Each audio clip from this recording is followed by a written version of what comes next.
Bonjour, c'est Fabien. Dans cette vidéo, je partage avec vous comment créer une base de données dans son hébergeur gratuit. Donc un hébergeur gratuit que j'ai déjà présenté dans d'autres vidéos, c'est donc l'hébergeur Webhost, qui est une filiale de Hostinger, un des principaux hébergeurs francophones. Donc je ne vais pas revenir sur la création du compte avec Webhost, vous retrouverez dans la description une vidéo qui explique comment créer un compte avec Webhost, et donc c'est un compte qui est gratuit, et dans ce compte, on a, une fois qu'on est arrivé ici, la possibilité de créer une base de données, et on a même la possibilité de créer deux bases de données.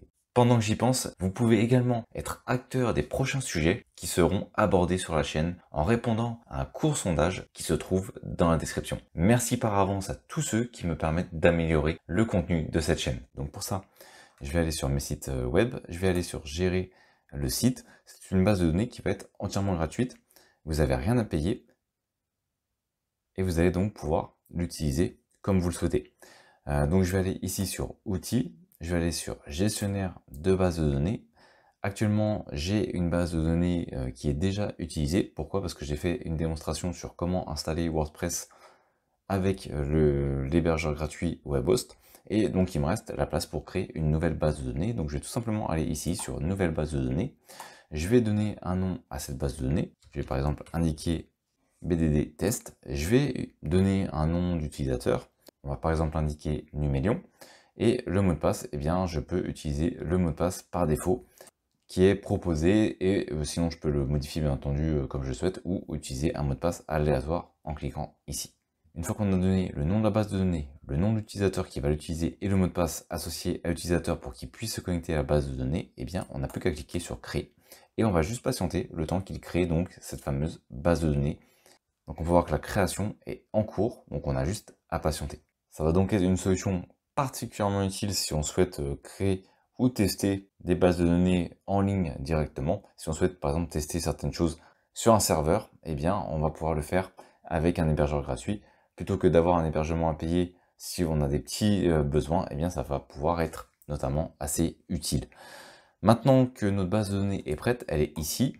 Alors à noter à chaque fois qu'il crée une base de données, eh bien il va ajouter devant un ID, donc un numéro d'identifiant, et ensuite le nom de la base de données qu'on a créée, pareil pour le nom de l'utilisateur. Donc je vais aller ici sur gérer, j'ai la possibilité soit de modifier mon mot de passe, je peux vérifier la taille de ma base de données actuellement, bon elle est vide donc elle est à 0, ou alors je peux tout simplement supprimer la base de données si j'en ai pas besoin. Maintenant je peux me connecter à la base de données et accéder aux différents paramètres en allant sur php-myadmin, donc je vais cliquer dessus. Et je suis automatiquement envoyé dans ma base de données. Alors, des fois, il arrive que lorsqu'on clique ici sur gérer php-myadmin, eh bien le souci c'est qu'il nous envoie sur la page de connexion, on n'est pas directement connecté, donc il faut renseigner le nom d'utilisateur et le mot de passe qu'on a utilisé précédemment. Sinon, ce que vous pouvez faire, si ça marche pas, parce que ça arrive des fois, c'est un peu capricieux par moment. Là, ça marche du premier coup, mais des fois, il faut 2-3 fois. Ce que vous faites, c'est que vous requittez, puis vous retentez de vous connecter plusieurs fois en php-myadmin, et ça fonctionne généralement au bout de 2-3 fois. Mais sinon, vous essayez de vous connecter avec le nom de l'utilisateur. Mais si vous avez des soucis, vous le faites plusieurs fois en php-myadmin, et vous devriez, comme moi je viens de le faire, être connecté automatiquement. Donc une fois qu'on est prêt, on est ici dans le serveur de base de données et on a ici la base de données qui a bien été créée précédemment. Donc je vais accéder à cette base de données, on va pouvoir tester quelque chose, des choses toutes simples.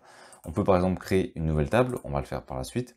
Je peux également importer des fichiers, imaginons que j'ai déjà une base de données. Je peux aller chercher un fichier, par exemple qui serait au format SQL, donc j'avais créé un petit test, un tout petit fichier, je vais faire ouvrir. Donc ça va être un fichier au format SQL. On peut voir qu'on a la possibilité d'ajouter des fichiers qui font jusqu'à 16 MO, donc ça reste des tailles relativement importantes, même si sur des grosses bases de données, eh bien ça peut être bien plus, mais déjà 16 MO c'est déjà pas mal. Sinon il faudra découper le fichier en plusieurs. Donc on va indiquer que le format d'import c'est le SQL, et ensuite j'ai juste à faire exécuter. Alors mince, j'ai enlevé par erreur le fichier, hop, je vais le remettre. Donc là, il est bien ici, hop, et je vais faire exécuter. Je patiente le temps que l'importation se fasse, et une fois qu'elle est terminée, eh bien j'ai le message m'indiquant que l'importation est désormais terminée. Donc je peux retourner au niveau de ma base de données, et comme on peut voir, eh bien j'ai bien ici la table qui a été créée et qui correspond à ce que je viens d'importer. Maintenant, donc là, je l'ai fait avec un fichier MySQL, je peux le faire également avec un fichier, imaginons, CSV.